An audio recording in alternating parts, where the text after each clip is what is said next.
A lot of people ask me what gerrymandering is all about, and really it's a term that came out of Massachusetts legislator Eldridge Gerry. This legislator came up with this brilliant idea that you could draw the lines for congressional races in a way to almost determine the outcome.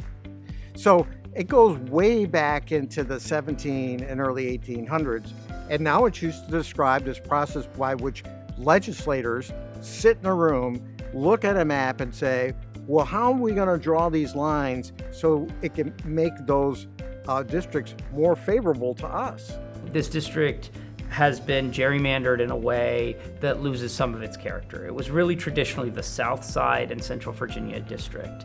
And now it stretches from the North Carolina border up to almost the Maryland border, which means it's much harder to sort of have a sense of political cohesion in the district.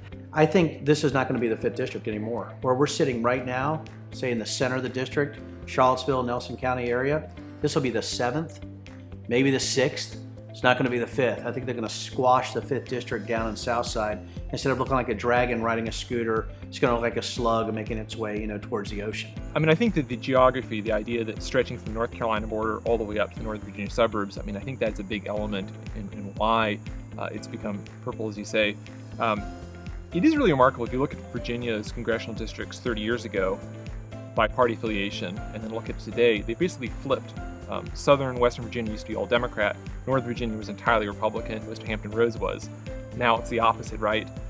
But the 5th district really kind of runs between those two poles. I think that's one of the reasons why it's a swing district. The 5th district that we have this year is different than the district where Tom Perriello won in 2008. This district, it tends to be a little more conservative than the one that Tom ran in. And it was drawn in 2011 with the redistricting plan the General Assembly approved at that time. After Virgil Goode lost, Tom Perriello won, they said, oh, we got to put more Republicans here because we need to be, way more to the right. And I think that's what's hurting the district now. You can't be ideologically in one vein without looking to both sides. You do want districts where the population has some commonality and interests. And the 5th district is really hard to draw that way because it has so much rural in it. Yeah, I think if you look at the map of the 5th district over the last few decades, it's slowly inched northward. It's basically going towards DC. I think before the 1970s, it was south of Lynchburg, and then it started inching up past Lynchburg. By the early 90s, it was in Charlottesville, and after 2010, it was moved all the way up. Right now, this district is gerrymandered ridiculously. I mean, it's just unbelievable, right? I think it's going to be one of the most interesting redistricting years you're ever going to see in the history of Virginia, I'm telling you that.